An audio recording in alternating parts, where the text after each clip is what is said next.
Say hello to Honey and Clover. We've always been a cat family, and we're not alone. There are pet cats in around a third of Australian households. That's over 5 million cats. Although none of them are as sweet as Honey here. Here are some more numbers. Each year, roaming cats are responsible for killing around 500 million native animals. Now, in response to this, many local councils around the country have brought in curfews to keep cats indoors, either overnight or, in some cases, 24 hours a day. Now, this is clearly really important. Our cats have always been indoor cats. But if you've got cats that are a little bit feisty, which Clover over there normally is, some creative thinking's required to keep them contained and happy. In recent weeks, I've been busy planting along the east-facing side of a new extension to our home. A small form of crepe myrtle sits in this little alcove between the extension and the existing house. At design stage, this was earmarked as a space for a cat run. We've installed mesh walls and a roof enclosing the alcove, not only to keep Honey and Clover in, but to keep other cats out. A weather-sealed flap has been added to an adjoining window to allow access in and out of the house whenever they please. We can see into the space through these windows and access it through this gate. We've also closed up the gap beneath the deck in the house with some mesh, so the cats are not getting out of here. It's a relatively small space, so we've mounted timber steps leading up to a platform where the cats can hang out and watch over their domain.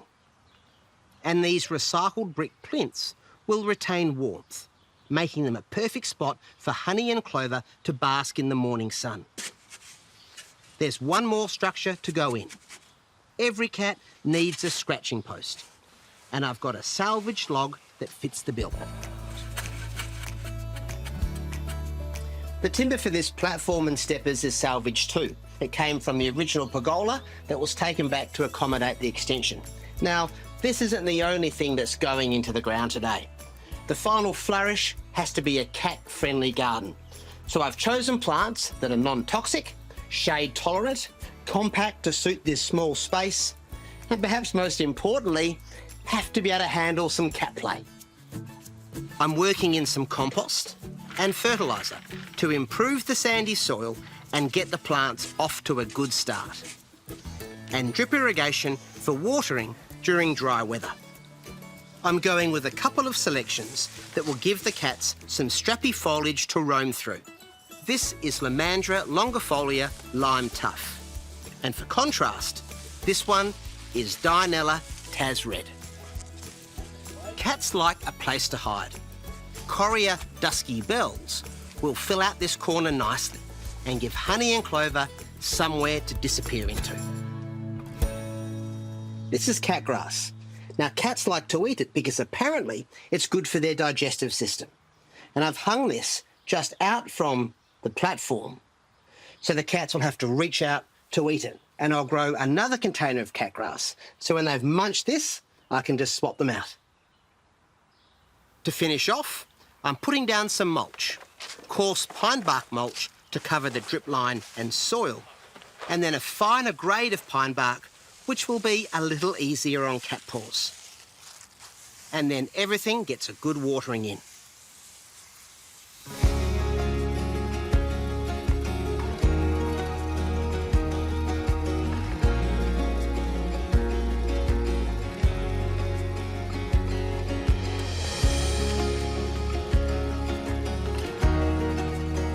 Well, it's great to see the cats beginning to get to know their new space. Over time, we'll add additional playthings and no doubt more plants. We might have to give it the occasional clean out and wash down if they start deciding to use this as opposed to their indoor kitty litter. But you know what? I reckon it's worth the effort. As you can see, these cats are part of our family and deserve all the love in the world. And our wildlife certainly deserves protecting.